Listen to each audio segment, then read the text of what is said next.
देर लगी आने में तुमको, शुक्र है फिर भी आए तो।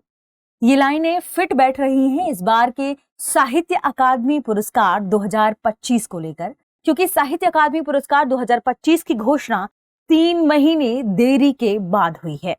तो आज के सेशन में हम साहित्य अकादमी 2025 के विजेताओं, रचनाओं और साहित्य अकादमी पुरस्कार की कुछ मानदंड क्या हैं, इसके बारे में चर्चा करने वाले हैं। आगे बढ़ते हैं और देखते हैं साहित्य अकादमी पुरस्कार 2025 की उन विधाओं को और साहित्य अकादमी पुरस्कार में क्या क्या दिया जाता है इसे भी।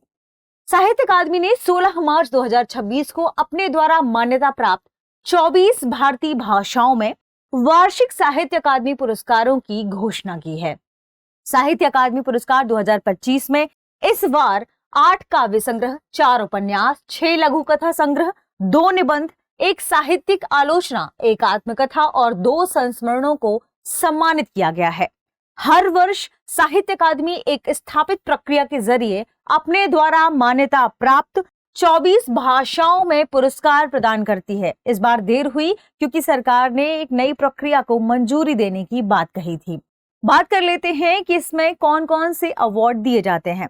इसमें विजेता है जो साहित्य अकादमी पुरस्कार के, उन्हें एक तांबे की पट्टिका, एक शॉल और 1 लाख रुपए की राशि प्रदान की जाती है।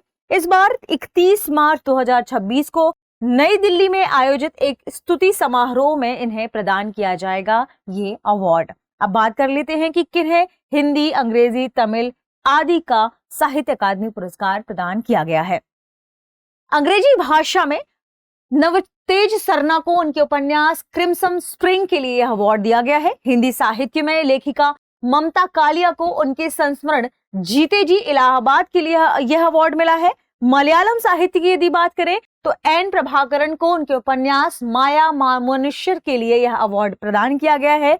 बंगाली भाषा में प्रसून बंदोपाध्याय को कविता संग्रह श्रेष्ठ कविता के लिए अवार्ड मिला है। गुजराती कविता कृति में भट्ट खड़ाकी के लिए योगेश वैद्य को अवार्ड मिला है। तेलुगु कविता संग्रह में अनिमेशा के लिए नंदिनी सिद्धा रेड्डी को यह अवार्ड मिला है। लघु कथा श्रेणी की बात करें तो कन्नड़ लेखक अमरेश नुगाडोनी की रचना दादा सिरुसु तांडे, इससे इन्हें यह अवार्ड मिला है। और पंजाबी भाषा की बात करें तो लेखक जिंदर के संग्रह सेफ्टी किट को भी सम्मानित किया गया है। वहीं साहित्यिक आलोचना की श्रेणी में सा तमिल सेल्वन को उनकी कृति तमिज सिरुकथेयिन थंडंगल के लिए यह अवार्ड प्रदान किया गया है। बात कर लेते हैं साहित्य अकादमी पुरस्कार के बारे में। साहित्य अकादमी पुरस्कार 1954 में स्थापित एक साहित्यिक सम्मान है। यह पुरस्कार साहित्य अकादमी यानी नेशनल एकेडमी ऑफ लेटर्स द्वारा प्रति वर्ष प्रदान किया जाता है।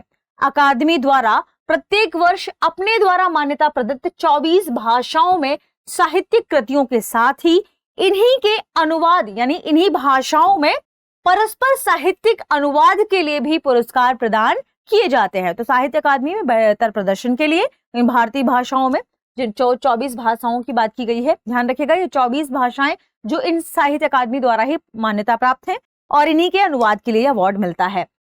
भारत के संविधान में शामिल 22 भाषाओं के अलावा साहित्य अकादमी ने अंग्रेजी तथा राजस्थानी को भी उन भाषाओं के रूप में मान्यता दी है जिसमें अकादमी के कार्यक्रम को लागू किया जा सकता है।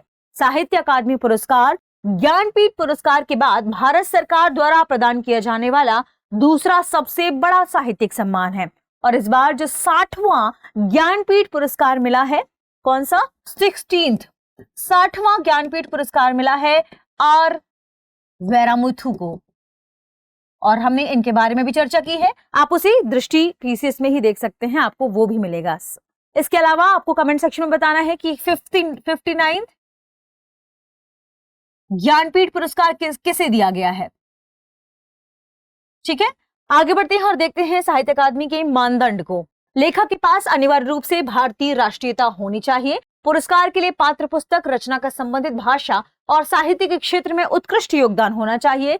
जब 2 या 2 से अधिक पुस्तकों के लिए समान योग्यता पाई जाती है, यानी 2 से अधिक पुस्तक है उनके लिए समान योग्यता है, तो पुरस्कार की घोषणा हेतु कुछ निश्चित मानदंड जैसे साहित्य के क्षेत्र में कुल योगदान तथा लेखकों की स्थिति, प्रतिष्ठा आदि को भी ध्यान में रखा जाता है।